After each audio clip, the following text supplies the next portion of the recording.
Uttar Pradesh police भर्ती परीक्षा की मेरिट लिस्ट आ गई है, जिसमें महोबा के योगेंद्र सिंह ने बिना किसी कोचिंग के पूरे प्रदेश में पहला स्थान हासिल कर इतिहास रच दिया है। योगेंद्र सिंह उन लाखों युवाओं के लिए प्रेरणा बन गए हैं जो बिना महंगी कोचिंग के अपने सपनों को साकार करना चाहते हैं। पिछले साल सिपाही नागरिक पुलिस भर्ती के लिए लिखित परीक्षा हुई थी, फिर फिजिकल टेस्ट और दौड़ कराई गई। सोमवार को मेरिट लिस्ट जारी हुई, जिसमें महोबा के योगेंद्र ने टॉप किया है। योगेंद्र सिंह का नाम अब पूरे प्रदेश में चर्चा का विषय बन चुका है। उन्होंने प्रदेश भर में पहला स्थान हासिल कर यह साबित कर दिया कि सच्ची मेहनत और लगन के आगे कोई भी बाधा टिक नहीं सकती। योगेंद्र सिंह महोबा के गांव पाठा के रहने वाले हैं। उनका परिवार किसी बड़े बैकग्राउंड से नहीं आता।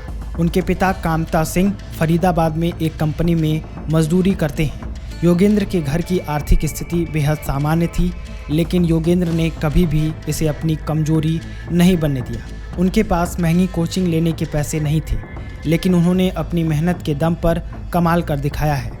खबरों के अनुसार योगेंद्र अपने माता पिता के इकलौते बेटे हैं। उनकी 2 बहनें हैं जिनकी शादी हो चुकी है। योगेंद्र अपनी पढ़ाई के लिए ननिहाल में रहते थे। वह बचपन से ही पढ़ाई में अव्वल थे। हाई स्कूल में 84 और इंटरमीडिएट में 85% अंक प्राप्त करने के बाद उन्होंने पॉलिटेक्निक से डिप्लोमा और फिर स्नातक किया। लेकिन उनका असली सपना पुलिस में भर्ती होकर जनता की सेवा करना था। योगेंद्र का चयन आयकर विभाग में ग्रुप डी के पद पर हो चुका था, लेकिन उन्होंने यह नौकरी नहीं की। उनके दिल में हमेशा से ही पुलिस में जाने की इच्छा थी, इसलिए उन्होंने यूपी पुलिस की भर्ती परीक्षा की जमकर तैयारी की।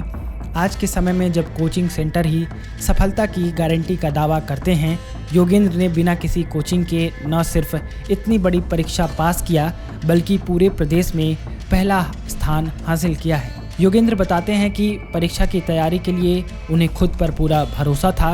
उन्होंने किताबों से पढ़ाई की, ऑनलाइन प्लेटफॉर्म यूट्यूब आदि से मदद ली। प्रतिदिन 8 से 10 घंटे तक पढ़ाई की। इसके साथ रिवीजन करके खुद को हर तरह से तैयार किया। वह लाइब्रेरी में पढ़ाई करने जाते रहे। इससे उन्हें माहौल भी मिलता था और दूसरे के साथ किसी बारे में बात भी करना आसान होता था। साथ ही उन्होंने फिटनेस पर भी पूरा ध्यान दिया, क्योंकि पुलिस भर्ती में लिखित परीक्षा के साथ फिटनेस भी जरूरी होती है। उनकी मेहनत का नतीजा यह रहा कि वह लिखित परीक्षा में टॉप स्कोर करने के साथ साथ फिजिकल में भी सबसे आगे रहे और आज जब मेरिट लिस्ट आई है तो उनका नाम पूरे उत्तर प्रदेश में पहले स्थान पर है। कहते हैं कि अगर इरादे मजबूत हों तो कोई भी कमी, कोई परेशानी रास्ता नहीं रोक सकती। योगेंद्र ने यह साबित कर दिया कि कड़ी मेहनत और डिसिप्लिन से हर मंजिल पाई जा सकती है। आज योगेंद्र पूरे प्रदेश के युवाओं के लिए एक मिसाल बन चुके हैं।